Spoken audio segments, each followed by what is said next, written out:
This is John Daly in Rouen, France. The procession which is to take Joan of Arc, the Maid of Orleans, to the stake on this morning of May 30th, 1431, is behind schedule.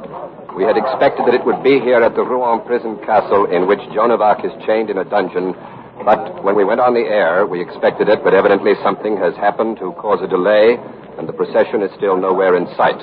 The sentence of the French ecclesiastical court, which condemned her for heresy, is about to be carried out. And unless this 19-year-old farm girl, called by some a saint and by some a witch, admits to having served the devil, unless she bows to the will of the court and recants, Joan of Arc will die in the flames before this hour is over. This crowd outside the prison castle here keeps looking in the direction from which the procession will come. There are some several hundred men, women, and children here. They're Burgundian French, allies of the English, and hostile to Joan of Arc. May 30th, 1431, Rouen, France. CBS is there. Joan of Arc faces the stake. The Maid of Orleans can renounce her visions and live, or hold to her faith and die. CBS takes you back 517 years to the day in the Middle Ages that changed the course of French history. All things are as they were then, except for one thing. CBS is there. CBS is there, produced and directed by Robert Louis Cheon, is based on authentic historical fact and quotation. And now, May 30th, 1431, the prison castle at Rouen and John Daly. It's a beautiful spring day, a day hard to reconcile with the grim event that is about to take place, if it takes place. The burning of Joan will be at the old market square here in Rouen, a short distance away from this prison. When the procession arrives, the authorities will make one more effort to break Joan's will. They will bring her from her dungeon to the great hall of the castle, and there they will ask her to sign an instrument of abjuration. If Joan of Arc signs, it is not yet known what her fate will be, but at least she will be saved from the stake. And if she refuses to sign, well, then the procession will take her to the old marketplace where the executioner and a huge crowd are already waiting.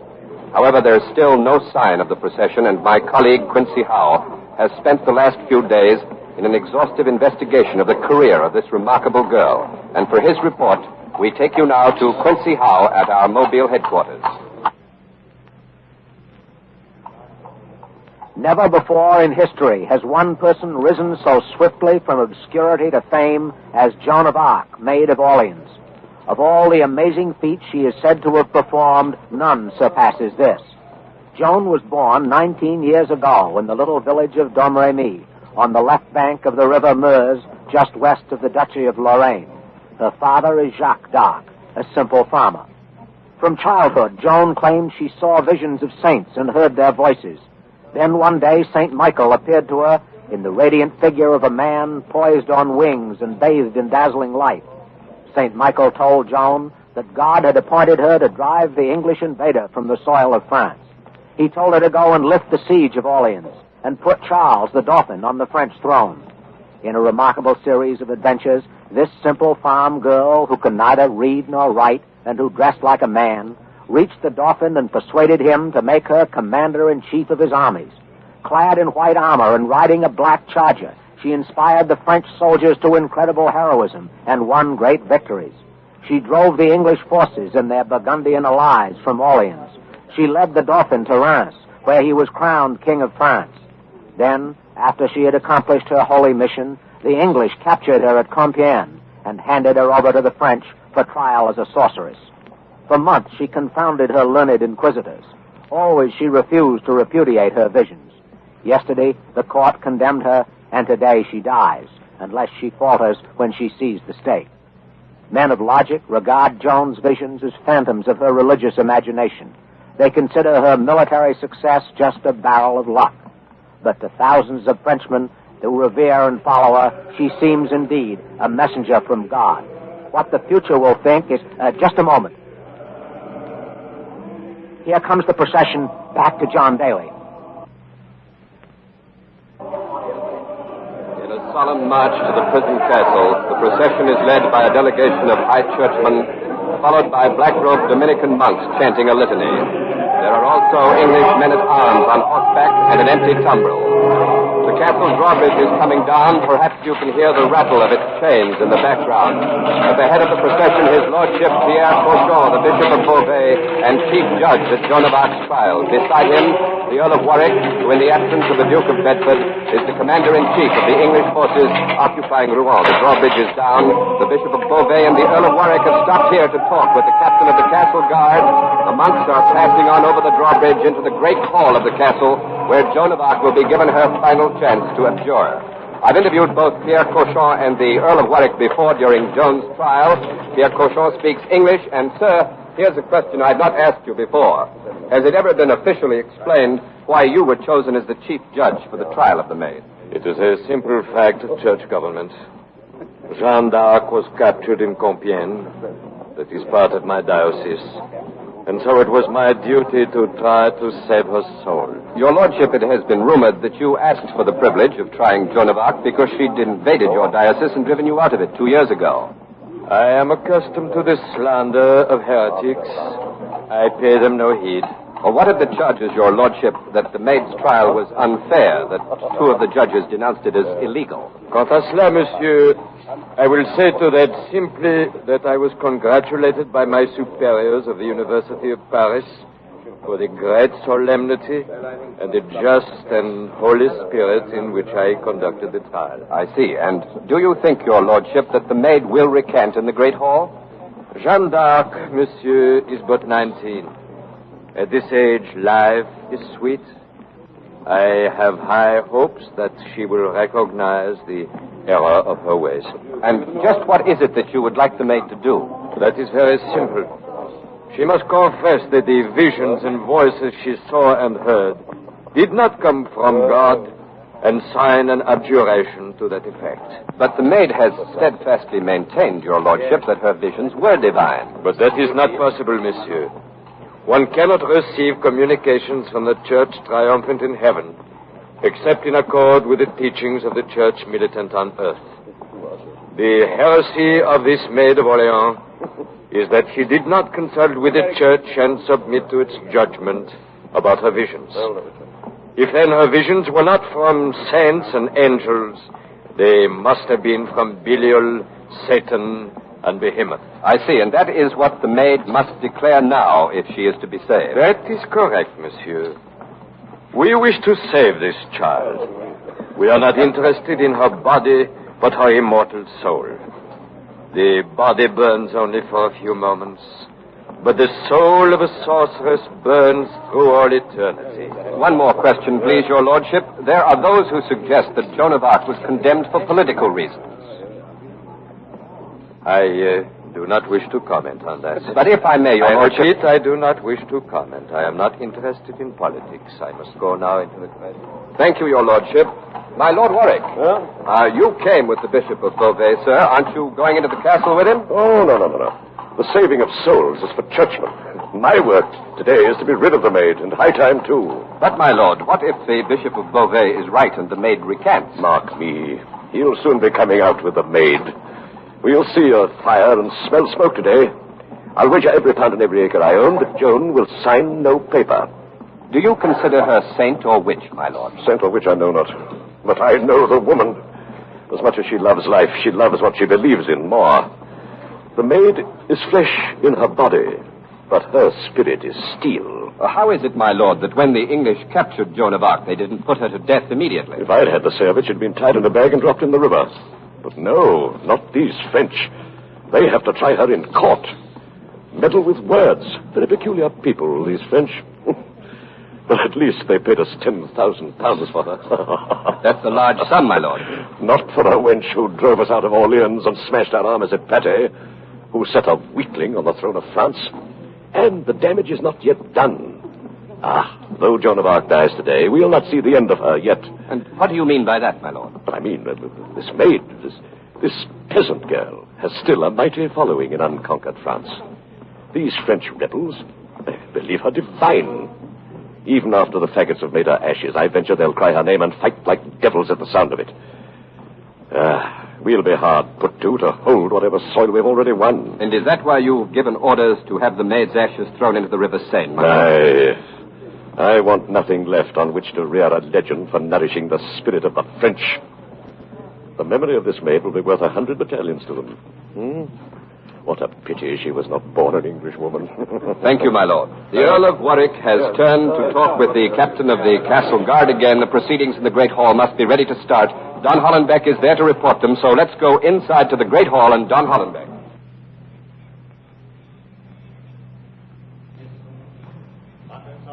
Joan of Arc has not been brought from her dungeon yet, but everything appears in readiness. The Bishop of Beauvais is seated at a great table in the center of the hall, surrounded by dignitaries. His face is impassive, stern by the flickering light of the many torches that are stuck on the walls and held by the assembled monks. Those torches throw shadows on the walls and on the ceiling of this. Joan is entering the great hall. She is in chains. Her wrists and ankles are manacled. She's wearing women's clothes, a loose gray robe and hood. That's unusual. Joan has always worn men's clothes. It may be a sign that she'll recant. Father Martin Ladbeny, her confessor, is by her side. Joan has reached the table now where Cochon is sitting. The great hall is silent except for the bishop who is speaking to a priest. Joan is a sturdy girl. She's not beautiful, but there's a winning quality about her, simple and direct, the strength of conviction and inner certainty. She's pale. She shows the strain of 5 months of prison and ceaseless questioning at all hours of the day or night. Her face is calm, almost enigmatic. Pierre Cochon is speaking. Moi que l'on appelle la pucelle d'Orléans, écoute bien ceci. Maître Hérard donnait lecture de l'acte d'abjuration. The Bishop of Beauvais has asked Joan to listen to the oath of abjuration, which will be read to her now by Maître Hérard, canon of Rouen. Communément appelé la pucelle, m'avoue coupable du péché de sédition, du péché de désobéissance, du péché d'orgueil, du péché d'hérésie. Je renonce maintenant à tous ces péchés, les abjure et les abandonne, en foi de quoi je signe de mon nom cet acte d'abjuration. Maître Hérard has finished reading the abjuration oath and the confession that Joan has signed and is willing to repent. Now Cochon speaking. Dans son infinie charité et dans son désir de sauver ton âme, t'offre cette dernière occasion. Que choisis-tu, l'acte ou le bûcher? Cochon gives her a last chance, the oath of the stake, and now Joan. Viens d'en haut, Madame pas. Je ne les renierai pas. Joan has refused to sign the oath. The judges are all shouting at once, urging her to sign, to live. Mes pères, mes compères, je vous en prie, ne parlez pas tous à la fois. Vous pourriez vous embrouiller. Joan has cried out, please, good fathers, please, do not all speak at once. You are liable to confuse yourselves. Cochon speaking again. Refuse encore, Jeanne. Je refuse. Tu changeras bien d'avis lorsque tu monteras sur le bûcher et qu'on te liera au poteau. Qu'on l'emmène. Cochon has ordered Joan to be taken from the hall. He said she would yet change her mind when she mounted the scaffold. The monks have begun their chant for the dying. The Bishop of Beauvais and the judges have risen. They are walking out of the great hall. Joan is being led after them. Her refusal to sign the oath of abjuration was quiet but unequivocal. She did not seem to waver for a moment. It seemed as if all her mental torture, her long months of struggle and doubt are over at last, and that she is now finally and ultimately resigned to die rather than renounce her blessed saints and angels. However, she has yet to face the terrible ordeal of the stake in the old marketplace. There is still time for her to change her mind and save herself. The procession has passed out of the doors of this great stone hall now, so over to John Daly. The crowd here has caught sight of the Maid of Orleans. There are some cries of burn the witch, let her burn, but for the most part the people stand looking at Joan in dumb fascination. The procession has just crossed the drawbridge. The maid is standing, still trained, before the empty cart, which is to carry her to the old marketplace. Pierre Cochon has raised his hand. The crowd stops its shouting, is almost silent now. The monks keep chanting, however. The bishop has taken a paper mitre from an attendant and placed it on Joan of Arc's head. There are 4 words inscribed upon that mitre. I can see them clearly. The words are heretic, relapsed, apostate, idolatrous. But now the bishop has motioned to the English men-at-arms. Ecclesiastical officials are thus releasing the maid and turning her over to secular power. The church has only acted as judge. It will not act as executioner. 2 English soldiers are lifting the maid into the cart. The crowd pushes forward. He keeps muttering the words inscribed on that paper mitre. Lord Warwick waves the procession forward, and the cart begins to move, the crowd moving with it. The Maid of Orleans leans against the side of the cart, slowly raises her head, and looks down on this crowd. She seems to pity them, not to condemn. Her lips are moving, evidently in prayer. The cart and the procession are moving away, and in a few moments they'll be at the old marketplace where the stake and the executioner are waiting. Ken Roberts is at the old marketplace, so come in, Ken Roberts.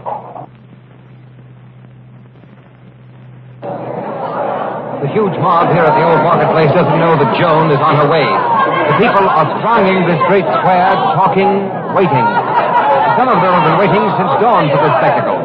For to most of the Burgundian French here, this is a kind of show, a kind of circus. They've come to see Joan burn, and they want to see her burn.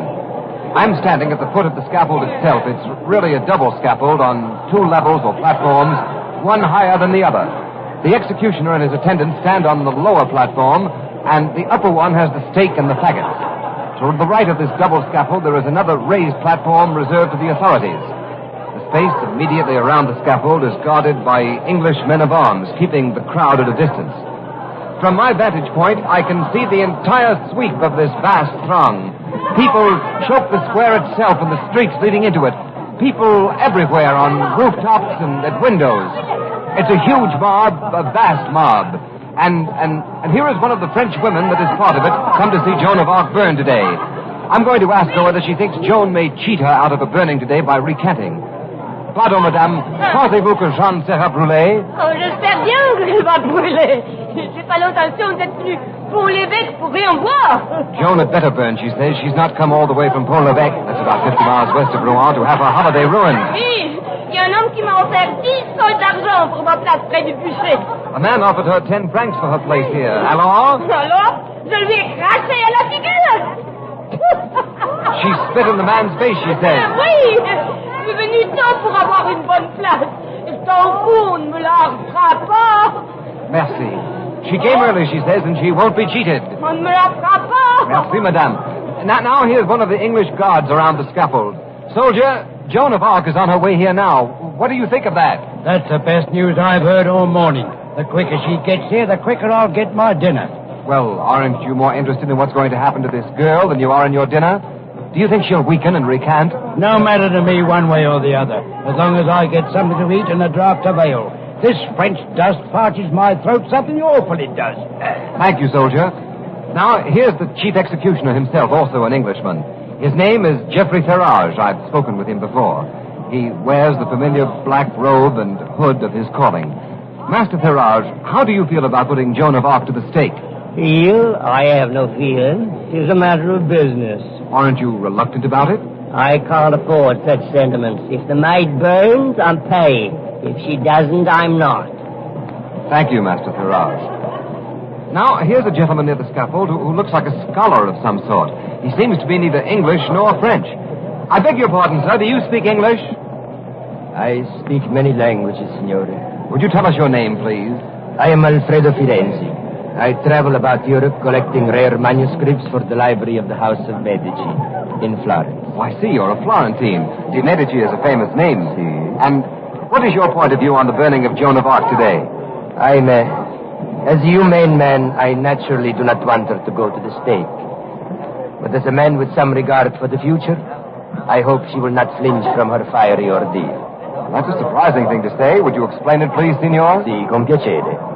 This 19-year-old peasant girl from Doremi does not herself realize the role she is playing on the stage of history. But the flames that rise from this stake will help light a great new political era for Europe. Political era? Si. I don't quite understand, Signor Ferenzi. It's generally held that the maid has been condemned for religious reasons. Ah, it is a pity, but people do not always see the truth. One must look for the deeper, the underlying motives. But isn't Joan's crime heresy? See, political heresy, but let us look not at the cover, but at the pages of this book. The church, Signor, is strong. Its power is dominant throughout most of Europe. A very young girl, Jeanne d'Arc, has arisen, unwittingly challenging a very old institution. She has dared to put a new French king on the French throne. She has inspired the French people with a new and dynamic spirit. Ah, see. Jeanne d'Arc is not aware of it, but she has helped to create a new state. The established order, Signor, does not welcome new states, vero? That's an interesting point of view, Signor Ferenzi, but if that's true, why didn't the English drown the maid as soon as they captured her at Compiègne? An excellent question, Signor, but there is an answer to it. The Maid of Orleans has done great damage, no? See, it can be undone in only one way. She has crowned the French king. There is only one way now to uncrown him, and that is by discrediting him. If Jeanne d'Arc admits that she is a witch, then the French people will say that their new king is the work of the devil, and they will tear him from the throne. Thank you, Signor Ferenzi. The crowd around me is calling out, the witch is coming. People on the rooftop surrounding the square are waving, pointing in the direction of the high road from the castle. It must be, yes, it's the procession. I can see it now, moving through a lane cleared by the English men-at-arms. Tension is spreading through the crowd. It's tightening around the very scaffold itself. People all around me are muttering as if half afraid of the maid's supernatural powers. It's the witch is coming. I've seen many crowds before, but I've never seen one as fearful and bloodthirsty as this. The burning of heretics is quite customary these days in Europe. Other women have burned before. But this Burgundian mob seems strangely both afraid and yet eager to hear the crackling of the flames. And here is the procession now. It's entering the square. John Daly has come up with the procession in our mobile unit, and he will go to our booth opposite the scaffold and the cart which is just arriving carrying Joan. In a moment, we'll switch to Daly. The monks, still chanting, are taking their places on the upper platform. The crowd is silent. Let's listen.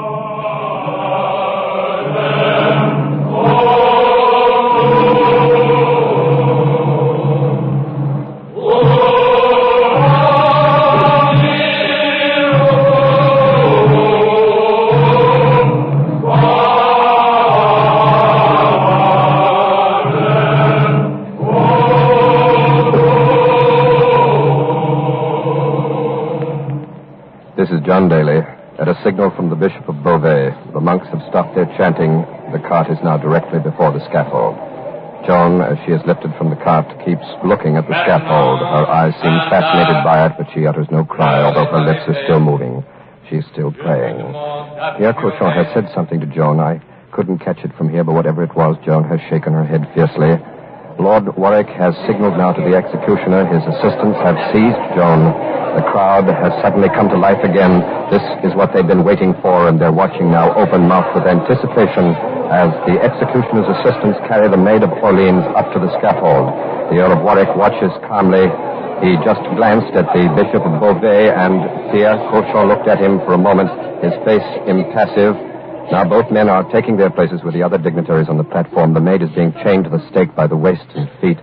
Her hands are free. She has begun to weep, but her lips move still, evidently in prayer. The crowd is silent again. It seems puzzled by Joan's behavior. The people don't know what to make of her. The Bishop of Beauvais looks down at the Maid of Orleans and speaks to her. The Bishop of Beauvais has asked Joan once again to abjure. She doesn't answer. She's trembling, fighting her tears. This is her last chance.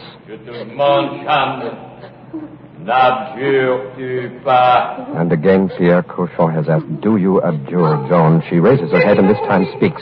Et maintenant, je vais la retrouver. C'est ça. Je serai enfin libre. And once again, finally, she has refused to recant. It was God who sent me, she cried. And now I am going back to him. Tonight, I shall be in paradise. Cochon raises his hand again. The crowd falls silent. Nous te retranchons. Nous te déclarons, Cochon is reading the official accusation. Blasphématrice, de te mêler de magie, de te prétendre... I have a copy of the official accusation in English. Here is the text, quote, Joan of Arc, we reject you, we cut you off, we abandon you to the fire and the flame. We name you these, we accuse you of these, we condemn you of these. Joan of Arc, sorceress, blasphemer, dabbler in magic, pseudo-prophetess, invoker of demons, superstitious, thinking evil of faith, schismatic, sacrilegious, idolatrous, apostate, profane, disturber of the peace, cruelly athirst for human blood, scandalous, seditious, indecent, immodest,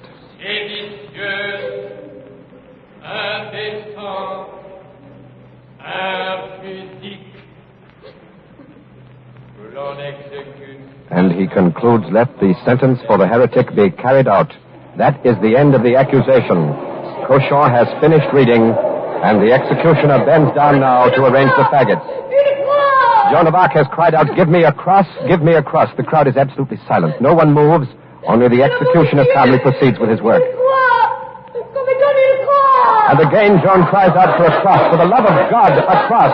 A murmur sweeps the crowd, and it's an hysterical murmur. The mood of this mass of spectators seems to have suddenly changed. For only a moment ago, they were crying out almost fiendishly, burn, witch, burn. An English guard has rushed up to the scaffold and handed Joan a cross. It's a rough wooden cross, seems to have been made hastily from 2 sticks. Joan of Arc grasps it, raises it to her lips, and now hugs it to her breast. Her eyes are raised to heaven. She's no longer weeping. She's ecstatic. And the man has just cried out in terror. The man has just cried out in terror, God help us, we are burning a saint. The crowd has now completely changed. The people are screaming and shouting, stop, stop, don't let her burn. Many have thrown themselves on the ground, are weeping and praying, and even some of the men who condemned her are weeping and praying. But the executioner has put the flame to his torch, and now he is bending and lighting the faggot. The crowd has reacted in one great convulsive protest, and for a moment they're quiet, and then they begin to shout their fear that they have made a catastrophic mistake. They're overcome with guilt and with horror. Too late have revolted against the bloodlust that brought them here. May 30th, 1431, Rouen, France. Joan of Arc is burned at the stake, but her memory is enshrined in the nation she helped create. 478 years later, Joan of Arc was proclaimed by apostolic brief the victim of expiation for the ransom of France. In 1920, Joan of Arc was canonized. The Death of Joan of Arc was another broadcast in the series CBS Is There, produced and directed by Robert Louis Cheon. The Death of Joan of Arc was written by Max Ehrlich and Robert Louis Cheon. Next week, April 22nd, 1889, the Oklahoma Land Run. CBS Is There. This is CBS, the Columbia Broadcasting System.